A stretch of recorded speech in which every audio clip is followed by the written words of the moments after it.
Olá, queridos. Eu sou o Padre Rodrigo Carneiro. Seja muito bem-vindo ao nosso canal, Atraídos pela Palavra de Deus.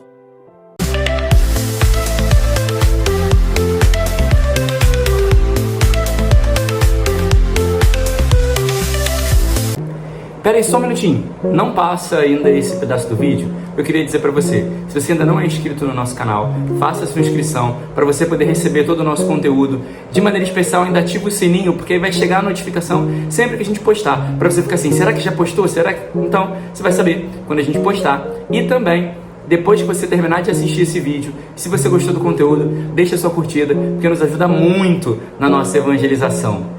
Deus abençoe, gratidão. Vamos então agora à nossa partilha da Palavra de Deus.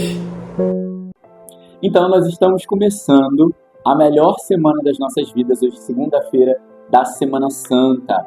Então, vamos mergulhar na Palavra de Deus. Hoje, a primeira leitura do livro do profeta Isaías, que vai começar com um dos poemas do servo sofredor, Isaías 42. Esse poema começa dizendo: Eis o meu servo em quem se compraz minha alma. Ou seja, que traz alegria à minha alma, que traz alegria ao meu coração. E nele eu pus o meu espírito para que ele promova o julgamento das nações. Então esse servo, ele é a alegria de Deus e ele é cheio do Espírito Santo. Mas por que ele é a alegria de Deus e cheio do Espírito Santo? Porque ele pratica a verdade e vive a justiça. Então, ou seja, queridos, na nossa vida, a cada dia, se queremos alegrar o coração de Deus, se queremos ser cheios do Espírito Santo, precisamos caminhar na verdade, precisamos expressar, manifestar, anunciar ao mundo a verdade de Deus. Não dá para a gente continuar flertando com mentirinhas, não dá para a gente querer mentir para agradar os outros, não dá para a gente querer mentir para ficar bem. Jesus, eu sempre me lembro disso, Jesus no diálogo com Pilatos, ele poderia, quando ele estava no meio da condenação, ele poderia ter mentido para se safar, para ficar bem, mas ele disse absolutamente toda a verdade, e a verdade o levou a perder, a verdade o levou à condenação, mas também levou ele à salvação e à vida eterna. Foi a verdade que Jesus falou que me deu a salvação, foi a verdade que Jesus falou que fez ele ser a alegria de Deus, foi a verdade que Jesus falou que fez ele chegar ao céu. Então, queridos, vamos lutar para não flertarmos com mentiras, mas para sermos homens e mulheres da verdade. E ele também, além de ser o homem da verdade, era cheio da justiça de Deus. Fazia tudo o que devia fazer. Ele não se desviou nem para a direita nem para a esquerda. Ele não pegou atalhos, ele não deu jeitinho, igual a gente brasileiro gosta daquele jeitinho brasileiro. Ele não deu jeitinho para nada, mas ele fez o que deveria fazer, assumindo as consequências. Porque também fazer o que deve fazer, ou seja, educar os filhos com coerência, cuidar do esposo, amar a esposa, ser de Deus, ser fiel, lutar contra o pecado, não se deixar levar pelas tentações, tem consequências. E muitas vezes consequências de sermos abandonados pelos outros, de sermos motivo de chacota, de pessoas não se agradarem com a nossa conduta, pessoas falarem mal de nós. Mas eu estou fazendo o certo. E lembra, a gente já está vendo esses dias. Fazer o certo vai incomodar e está tudo bem, mas eu devo viver a justiça, fazendo sempre aquilo que eu devo fazer. Se a minha missão é essa, de ser mãe, de ser pai, de ser um trabalhador, de ser uma esposa, de ser um filho de Deus, de ser um cristão, eu preciso fazer o que deve ser feito e o que é coerente com a opção de vida que eu assumi, com a vida que eu escolhi para mim, com aquilo que eu decidi e resolvi assumir para minha vida. E olha que bonito ainda, eu, Senhor, te tomei pela mão, te formei e te constituí. Então, em primeiro lugar, o Senhor toma pela mão. A palavra pedagogia, que essa é a pedagogia de Deus, vem do grego paidagogos, que significa aquele que conduz pelo caminho, aquele que conduz tomando pela mão. Então, o Senhor, ele nos chama, nos vocaciona e nos toma pela mão. Ele não nos deixa sozinho, mas ele vai nos conduzindo e nos tomando pela mão. Aquela musiquinha, tomado pela mão com Jesus eu vou.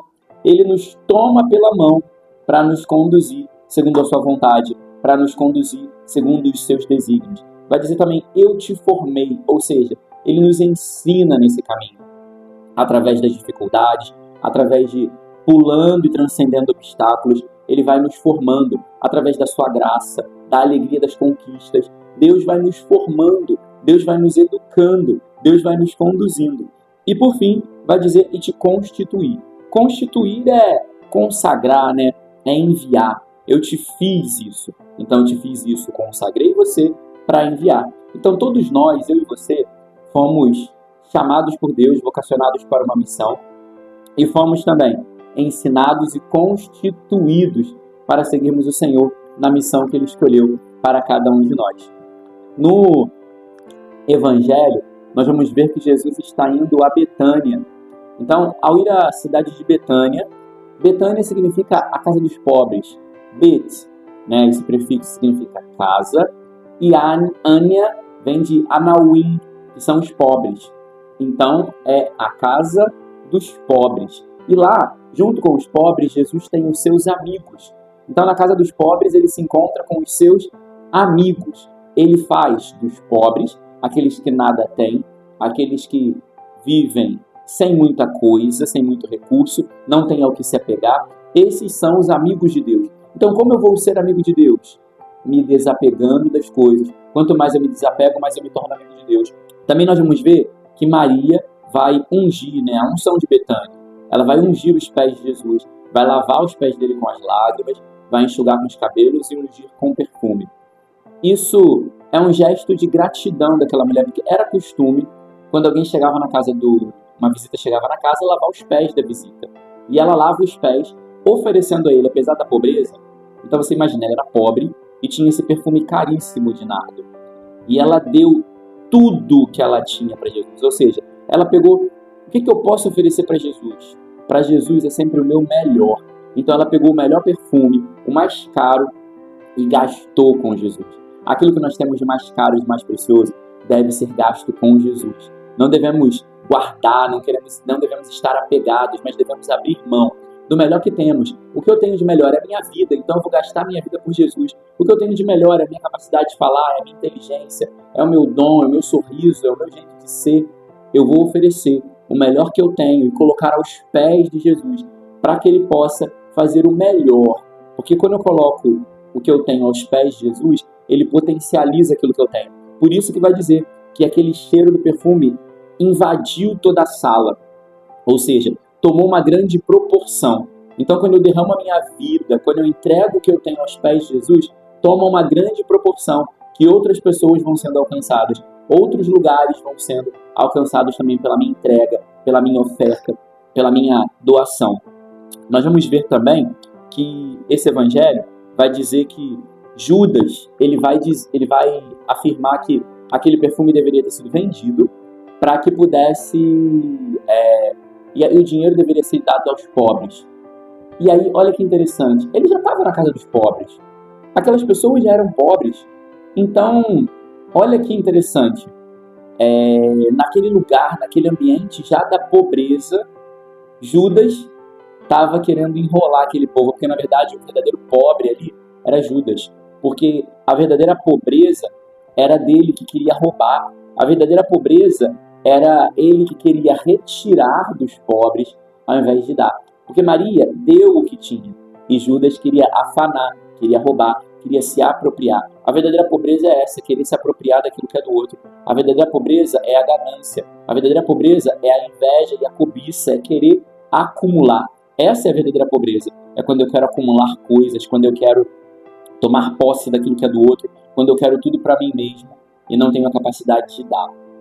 O pobre verdadeiro é aquele que é generoso, que dá. O pobre de verdade é aquele que ele não tem nada, mas o pouco que ele tem, ele é capaz de partilhar com o outro.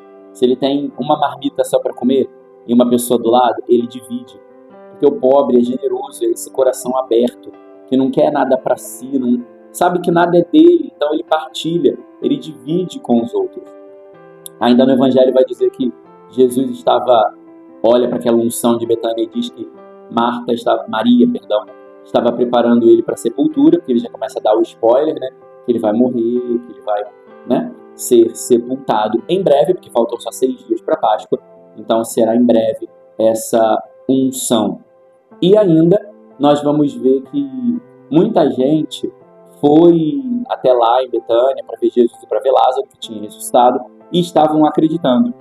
E os sumos sacerdotes queriam, além de matar Jesus, agora queriam matar Lázaro, porque Lázaro estava sendo um sinal. Essa é uma fala que me chamava a atenção aqui nesse texto, Porque hoje nós temos as pessoas, o mundo moderno, ele quer tirar os sinais. Você vai nos lugares públicos, não se tem mais sinais religiosos. É proibido ter cruz, é proibido... Pessoas no seu trabalho são proibidas de colocar as suas imagens e manifestar a sua vida religiosa, né? Não pode ter uma imagem em cima da mesa, não pode manifestar. Existem lugares que não se pode trabalhar com nenhum símbolo religioso, porque o mundo moderno ele vai querendo tirar de nós os sinais, tirar de nós os nossos sinais, porque eles entendem que tirar os sinais vão fazer-nos esquecer de quem somos, vão fazer-nos voltar para a realidade deles. Porque nós temos os nossos sinais, a cruz, as imagens, né? Os nossos sinais são para nos recordar do amor de Deus e nos recordar as verdades de fé. Mas muitas vezes eles querem tirar esses sinais para fazer a gente não ter para onde olhar. E não tendo para onde olhar, a gente vai olhar para o próprio umbigo, como eles fazem. Eles querem tirar os nossos sinais para a gente olhar para as nossas próprias vontades, para a gente ficar cada vez mais apegado às nossas realidades. Mas, queridos, tenhamos não tenhamos apego, não tenhamos uma devoção excessiva, mas precisamos voltar o nosso olhar para os sinais da nossa fé. As imagens dos santos nos mostram homens e mulheres que deram a vida por amor a Jesus, que viveram uma vida em santidade. O crucifixo nos lembra o grande sinal da nossa salvação. Então os sinais nos remetem a Deus e nos revelam a profundidade da nossa fé. Então, olhemos para os sinais, olhemos para as coisas de Deus como aquilo que nos revela a beleza e a grandeza de Deus. Louvado seja nosso Senhor Jesus Cristo, para sempre seja louvado.